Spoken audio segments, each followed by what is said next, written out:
സമ്പദ്വ്യവസ്ഥയുടെ വളർച്ചയിൽ ഓരോ വ്യവസായ മേഖലയ്ക്കും അതിൻ്റെതായ പ്രാധാന്യമുണ്ട്. എങ്കിലും ഓരോ ഇൻഡസ്ട്രിയുടെയും സ്വഭാവം ഒന്നിനൊന്ന് വ്യത്യസ്തമാണ്.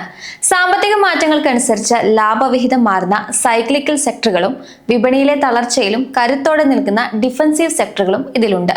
ഇതിൽ ഡിഫൻസീവ് സെക്ടറിൽ ഏറ്റവും പ്രാധാന്യം അർഹിക്കുന്ന ഒന്നാണ് FMCG മേഖല. FMCG എന്നാൽ ഫാസ്റ്റ് മൂവിംഗ് കൺസ്യൂമർ ഗുഡ്സ് എന്നാണ് അർത്ഥമാക്കുന്നത്. ചുരുങ്ങിയ വിലയിൽ വളരെ വേഗത്തിൽ വിറ്റഴിക്കപ്പെടുന്ന സോപ്പ്, പേസ്റ്റ്, പാക്കറ്റ് ഭക്ഷണങ്ങൾ തുടങ്ങിയ നിത്യോപയോഗ സാധനങ്ങളാണ് ഇതിൽ ഉൾപ്പെടുന്നത്.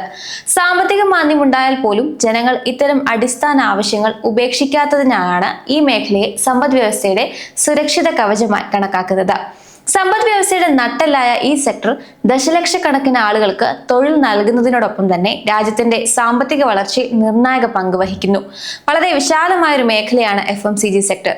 ഇതിനെ പ്രധാനമായും 4 സെഗ്മെന്റുകളായി തരംതിരിക്കാം. ഒന്നാമതായി നമ്മുടെ നിത്യജീവിതത്തിലെ ഏറ്റവും പ്രധാനപ്പെട്ട ഫുഡ് ആൻഡ് ബിവറേജ് ഉൾപ്പെടുന്ന വിഭാഗം. രണ്ടാമതായി ചർമ്മ സംരക്ഷണവും സൗന്ദര്യവർദ്ധക വസ്തുക്കളും അടങ്ങുന്ന പേഴ്സണൽ ആൻഡ് ബ്യൂട്ടി കെയർ. മൂന്നാമതായി ശാരീരിക ആരോഗ്യത്തിനും വൃത്തിക്കും മുൻഗണന നൽകുന്ന ഹെൽത്ത് ആൻഡ് ഹൈജീൻ കെയർ. നാലാമതായി വീടിനുള്ളിലെ ശുചിത്വവും പരിപാലനവും ഉറപ്പാക്കുന്ന ഗൃഹസംരക്ഷണം അഥവാ ഹോം കെയർ. ഇതിൽ ഏറ്റവും പ്രധാനപ്പെട്ട വിഭാഗമാണ് ഫുഡ് ആൻഡ് ബിവറേജസ്. അരി, ഗോതമ്പ് തുടങ്ങിയ നിത്യോപയോഗ സാധനങ്ങൾ, പാലുൽപ്പന്നങ്ങൾ, ലഘുഭക്ഷണങ്ങൾ, ചായ, കോഫി, ശീതളപാനീയങ്ങൾ എന്നിങ്ങനെ വൈവിധ്യമാർന്ന ഉൽപ്പന്നങ്ങൾ ഇതിൽ ഉൾപ്പെടുന്നു. ജനങ്ങളുടെ ആരോഗ്യത്തിനും പോഷണത്തിനും നേരിട്ട് പങ്കുവഹിക്കുന്ന ഈ മേഖല കാർഷിക വിളകളെ മൂല്യവർദ്ധിത ഉൽപ്പന്നങ്ങളാക്കി മാറ്റി പാഴാകുന്നത് ഒഴിവാക്കാനും സഹായിക്കുന്നു. ഇന്ന് സ്റ്റാർട്ടപ്പുകളുടെ കടന്നുവരവോടെ ഏകദേശം $535 ബില്യൺ വിപണിയായി മാറിക്കൊണ്ടിരിക്കുന്ന ഭക്ഷണ പാനീയ മേഖല ആധുനിക കാലത്തെ ഭക്ഷണശീലങ്ങളെയും ആരോഗ്യ സംരക്ഷണത്തെയും ഒരുപോലെ സ്വാധീനിക്കുന്ന ഒന്നാണ്. ഈ മേഖലയിലെ ഫുഡ് ആൻഡ് കൺസ്യൂമർ ഗുഡ്സ് രംഗത്ത് ആഗോളതലത്തിൽ തന്നെ ശ്രദ്ധേയമായ ഒരു ഇന്ത്യൻ കമ്പനിയാണ് LT ഫുഡ്സ്. കഴിഞ്ഞ 70 വർഷത്തിലേറെയായി സ്പെഷ്യാലിറ്റി റൈസ്, അരി അധിഷ്ഠിത ഉൽപ്പന്നങ്ങൾ എന്നിവയുടെ വിപണിയിലെ മുൻനിരക്കാരാണിവർ. ഇന്ത്യയിൽ നിന്ന് ആരംഭിച്ച് ലോകമെമ്പാടുമുള്ള അടുക്കളകളിൽ തങ്ങളുടെ സാന്നിധ്യം അറിയിച്ച LT ഫുഡ്സ് FMCG മേഖലയിലെ മികച്ചൊരു വിജയഗാഥയാണ്. ദാവാത്, റോയൽ തുടങ്ങി ലോകമെമ്പാടുമുള്ള ഉപഭോക്താക്കൾ നെഞ്ചിലെത്തിയ പ്രമുഖ ബ്രാൻഡുകളുടെ ഉടമകളാണിവർ. നിലവിൽ 85-ലധികം രാജ്യങ്ങളിൽ ശക്തമായ വിതരണ ശൃംഖലയുള്ള ഈ കമ്പനി കാലത്തിനനുസരിച്ചുള്ള മാറ്റങ്ങൾ ഉൾക്കൊണ്ട് തങ്ങളുടെ ഉൽപ്പന്നങ്ങൾ നിരന്തരം വിപുലീകരിച്ചു വരുന്നുണ്ട്. അത്യാധുനിക സൗകര്യങ്ങളോട് കൂടിയ നിർമ്മാണ യൂണിറ്റുകളും ഡിജിറ്റൽ സാങ്കേതിക വിദ്യയിൽ അധിഷ്ഠിതമായ പ്രവർത്തന രീതികളും കമ്പനിയുടെ കരുത്ത് വർദ്ധിപ്പിക്കുന്നു. കഴിഞ്ഞ 5 വർഷത്തിനിടയിൽ വരുമാനത്തിൽ 18%, ലാഭത്തിൽ 17% CAGR വളർച്ച കൈവരിക്കാൻ ഇവർക്ക് സാധിച്ചു. 2026 മാർച്ച് മാസത്തെ കണക്കനുസരിച്ച് 12,600 കോടിയിലധികം രൂപയുടെ മാർക്കറ്റ് ക്യാപിറ്റലൈസേഷനുള്ള LT ഫുഡ്സ് സുസ്ഥിര വികസനത്തിന് വലിയ പ്രാധാന്യം നൽകുന്ന ഒരു പ്രസ്ഥാനം കൂടിയാണ്. കമ്പനി നമ്മുടെ വാച്ച് ലിസ്റ്റിൽ ഉൾപ്പെടുത്താൻ എത്രത്തോളം യോഗ്യമാണെന്ന് നോക്കാം. LT ഫുഡ്സിന്റെ 4ാം പാദ ഫലങ്ങൾ മിക്സഡ് ആണ്.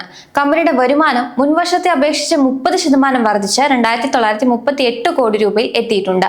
അതുപോലെ മൊത്തം ലാഭത്തിലും 11% വളർച്ച രേഖപ്പെടുത്തി. ബ്രാൻഡ് ഇൻവെസ്റ്റ്മെന്റുകൾ വർദ്ധിപ്പിച്ചതും എല്ലാ വിപണികളിലും ഉണ്ടായ മുന്നേറ്റവുമാണ് ഈ വരുമാന വളർച്ചയ്ക്ക് സഹായമായത്. എന്നാൽ ലാഭക്ഷമതയുടെ കാര്യത്തിൽ മുൻ വർഷത്തെ 161 കോടി രൂപയിൽ നിന്ന് 15% കുറഞ്ഞ് 136 കോടി രൂപയെ ചുരുങ്ങിയിട്ടുണ്ട്. US താരിഫ് ചെലവുകളും വിപണനത്തിനായുള്ള അധിക ചെലവുകളും പലിശ നിരക്കിലെ വർധനവും ഒക്കെയാണ് ലാഭത്തെ പ്രധാനമായും ബാധിച്ചത്. എങ്കിലും തങ്ങളുടെ വിപണി വിപുലീകരണത്തിലും വരുമാന വർധനവിലും കമ്പനി മികച്ച പ്രകടനം തുടരുന്നു എന്നത് ശ്രദ്ധേയമാണ്. പക്ഷേ 2026 സാമ്പത്തിക വർഷത്തിൽ മികച്ച വളർച്ചയാണ് LT ഫുഡ്സ് രേഖപ്പെടുത്തിയിരിക്കുന്നത്. മുൻ വർഷത്തെ അപേക്ഷിച്ച് വരുമാനത്തിൽ 26% വർധനമുണ്ടാക്കി 11,023 കോടി രൂപ എന്ന നേട്ടം കൈവരിച്ചിട്ടുണ്ട്. മൊത്തം ലാഭത്തിൽ 22%, എബിറ്റയിൽ 16% വളർച്ചയുണ്ടായി. എല്ലാ വിഭാഗങ്ങളിലും ഭൂമിശാസ്ത്രപരമായ വിപണികളിലും ഉണ്ടായ മുന്നേറ്റമാണ് ഈ കുതിപ്പിന് കരുത്തായത്. നികുതിക്ക് ശേഷമുള്ള ലാഭം 612 കോടി രൂപയിൽ നിന്ന് 625 കോടി രൂപയായി വർദ്ധിച്ചു. US താരിഫ് ചെലവുകളും ബ്രാൻഡ് വിപുലീകരണത്തിനായുള്ള നിക്ഷേപങ്ങളും ലാഭവളർച്ചയുടെ തോത് നേരിയ രീതിയിൽ കുറച്ചെങ്കിലും മൊത്തത്തിലുള്ള സാമ്പത്തിക ഭദ്രത നിലനിർത്താൻ കമ്പനിക്ക് സാധിച്ചിട്ടുണ്ട്. കമ്പനിയുടെ വർക്കിംഗ് ക്യാപിറ്റൽ സൈക്കിളിൽ വലിയ പുരോഗതി ദൃശ്യമാണ്. ഇൻവെന്ററി ദിവസങ്ങൾ 277 നിന്നും 248 വർക്കിംഗ് ക്യാപിറ്റൽ ദിവസങ്ങൾ 196 നിന്നും 176 കുറയ്ക്കാൻ കമ്പനിക്ക് സാധിച്ചു. ഇത് ബിസിനസ്സിലെ പണമൊഴുക്ക് കൂടുതൽ സുഗമമാക്കുന്നുണ്ട്. മൂലധനത്തിന്മേലുള്ള ആദായം 20.4% എന്ന മികച്ച നിലവാരത്തിൽ തുടരുമ്പോൾ കമ്പനിയുടെ കടബാധ്യതയും നിയന്ത്രണ വിധേയമാണ്. നെറ്റ് ഡെപ്റ്റ് ടു ഇക്വിറ്റി അനുപാതം 0.16 എന്ന സുരക്ഷിതമായ നിലയിൽ മാറ്റമില്ലാതെ തുടരുന്നുണ്ട്. 2026 മാർച്ച് 31 കണക്കനുസരിച്ച് LT ഫുഡ്സിന്റെ ഓഹരി പങ്കാളിത്തം പങ്കാളിത്തം വളരെ സുശക്തമാണ്. കമ്പനി 51% ഓഹരികളും പ്രൊമോട്ടർമാരുടെ കൈവശമാണ് ഉള്ളത്. ഇതിൽ പ്രധാനപ്പെട്ട കാര്യം ഈ ഓഹരികളൊന്നും തന്നെ പണയപ്പെടുത്തിയിട്ടില്ല എന്നുള്ളതാണ്. ഏകദേശം 12,612 കോടി രൂപ മാർക്കറ്റ് ക്യാപിറ്റലൈസേഷനുള്ള ഈ കമ്പനിയിൽ മ്യൂച്വൽ ഫണ്ടുകൾക്ക് 9%, FIIസിന് ഏകദേശം 18% പങ്കാളിത്തമുണ്ട്. ഇനി കഴിഞ്ഞ കുറച്ച് വർഷങ്ങളായി കമ്പനിയുടെ പ്രകടനം വിലയിരുത്തിയാലും നിരാശപ്പെടുത്തിയിട്ടില്ല എന്ന് കാണാം. കഴിഞ്ഞ 10 വർഷത്തിനിടയിൽ കമ്പനിയുടെ സെയിൽസിൽ 14%, ലാഭത്തിൽ 20% കോമ്പൗണ്ട് വളർച്ച രേഖപ്പെടുത്തിയിട്ടുണ്ട്. നിക്ഷേപകരെ സംബന്ധിച്ച് ഏറ്റവും ആകർഷകമായ കാര്യം സ്റ്റോക്ക് പ്രൈസ് CAGR ആണ്. കഴിഞ്ഞ 10 വർഷം കൊണ്ട് 32% വളർച്ചയും 3 വർഷത്തിനുള്ളിൽ 51% എന്ന വമ്പൻ കുതിപ്പും ഓഹരി വിലയിൽ ഉണ്ടായിട്ടുണ്ട്. കമ്പനിയുടെ ഏർണിംഗ്സ് പെർ ഷെയർ 2.74 രൂപയിൽ നിന്നും 18.01 രൂപയിലേക്ക് ഗണ്യമായി വർദ്ധിച്ചു. കൂടാതെ കഴിഞ്ഞ വർഷം 17% ഡിവിഡൻഡ് പേ ഔട്ട് നൽകിയ കമ്പനി ഓഹരി ഉടമകൾക്ക് മികച്ച ലാഭവിഹിതം ഉറപ്പാക്കുന്നതിനോടൊപ്പം തന്നെ 15% റിട്ടേൺ ഓൺ ഇക്വിറ്റി നിലനിർത്തുകയും ചെയ്യുന്നു. ദീർഘകാല നിക്ഷേപകർക്ക് മികച്ച നേട്ടം നൽകിയ ഒരു ഹിസ്റ്ററിയാണ് ഈ കണക്കുകളെല്ലാം തന്നെ സൂചിപ്പിക്കുന്നത്. ക്യാഷ് ഫ്ലോ നോക്കിയാലും പ്രവർത്തനങ്ങളിൽ നിന്നുള്ള പണമൊഴുക്കിൽ വൻ മുന്നേറ്റമാണ് കാണാൻ സാധിക്കുന്നത്. 2025 462 കോടി രൂപയായിരുന്നത് 2026 മാർച്ചിൽ 910 കോടി രൂപയായി ഏകദേശം ഇരട്ടിയോളം വർദ്ധിച്ചു. ഇത് കമ്പനിയുടെ ബിസിനസ് ശക്തമായി പണം ഉൽപ്പാദിപ്പിക്കുന്നു എന്നതിന്റെ വ്യക്തമായ സൂചനയാണ്. അതോടൊപ്പം തന്നെ ഇൻവെസ്റ്റിംഗ് ആക്ടിവിറ്റിയിൽ 845 കോടി രൂപയുടെ മാറ്റം കാണുന്നുണ്ട്. കമ്പനി തങ്ങളുടെ വിപുലീകരണത്തിനായി വലിയ തോതിൽ നിക്ഷേപം നടത്തുന്നു എന്നതിന് ഇത് സൂചിപ്പിക്കുന്നു.